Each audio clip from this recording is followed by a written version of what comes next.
What a great last story para sa atin. At yan po ang News to Go. Makalipas po ang mahigit 8 taon, magpapaalam na po kami sa inyo. Sa paglipat po ng GMA News TV sa Free TV Channel 27 ay magkakaroon po ng mga pagbabago sa mga programa nito. Nagpapasalamat po kami sa inyong pagsama sa amin mula sa aming original time slot na alas 9 ng umaga para sa mga balita on air at online. Hanggang sa ilipat po kami sa alas 11 ng umaga ay sinamahan niyo pa rin po kami para sa diretsahang pagbabalita at diretsahang pagtatanong. Mga kapuso, karangalan po namin ang makapaghatid sa inyo ng serbisyong totoo. Maraming salamat din. Partner, maraming salamat sa iyo at sa lahat ng staff, sa lahat ng crew, ng writers, news desk, editors, researchers, reporters at iba pang field personnel na kayo po talaga yung tunay na nagmamalasakit para sa News to Go. Mula po sa aming lahat ay karangalan po namin na kayo'y makatrabaho. Patuloy niyo pa rin kami makakasama sa iba naming programa. Ako po si Howie Severino. At ako po si Cara David. Hanggang sa muli, mga kapuso. Thank you, Cara. Thank you rin, partner.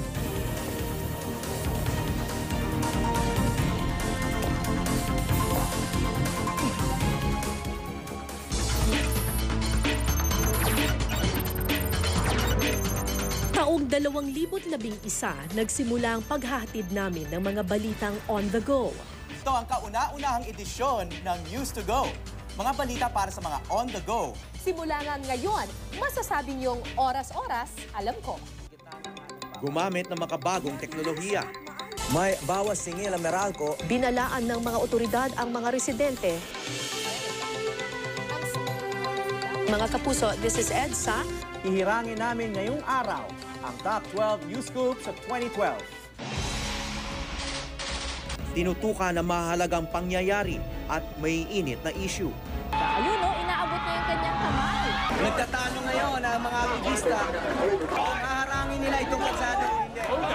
Tututukan natin ang nakatakdang pagdating ng iba pang leader ng ASEAN. Nandito ako ngayon sa Matampay Street sa Marawi. Meron akong narinig na mahabang volley ng gunfire. No? We are very clear at the same time to China that we oppose coercive efforts, intimidation. But it does have an impact on how the Philippines is being seen abroad. We have demonstrated our sincere friendship by delivering 47 pieces of heavy equipment for the rehabilitation. I think President Duterte is a very compelling, interesting, strong leader.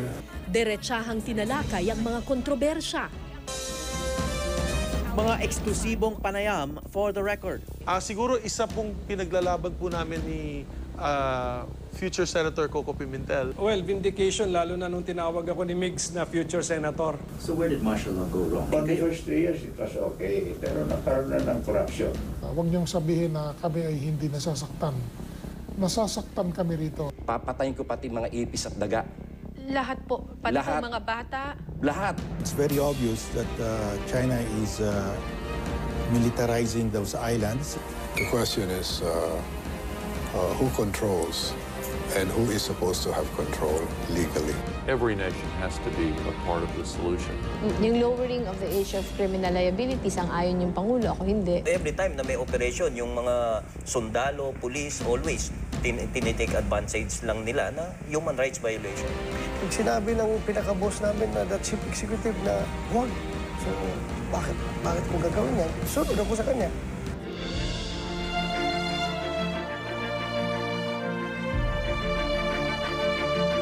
The true measure of a beauty queen is what she does after the pageant night. We should not result to negativity and to bashing and bullying.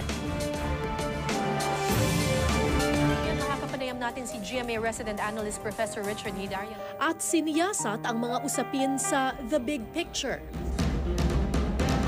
Pinagmulan ng mga pangunahing impormasyon. Yes, Howie, magandang umaga sa inyong lahat. Naghatid din ng balita at serbisyo sa gitna ng mga unos. Eto, hinahawakan ko na yung tent namin kasi baka mamaya lipa rin itong... Mga kapuso, nandito ako ngayon sa Sagbayan, Bohol. Ito yung epicenter ng lindol. Maraming salamat po sa Gandingan 20. Sa mga nakalipas na taon, tumanggap din ng mga pagkilala. At yan po, News to Go, diretsahang pagbabalita. Diretsahang pagtatanong. Isang kabanata man ang natuldukan. hindi rito magtatapos ang aming serbisyong totoo. Sa ngalan ng makabuluhang pagbabalita, ako po si Howie Sabrina.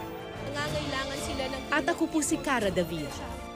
Mula sa lahat ng bumubuo ng News to Go, ang aming taus-pusong pasasalamat sa 8 taon ninyong pakikipagbalitaan, mga kapuso.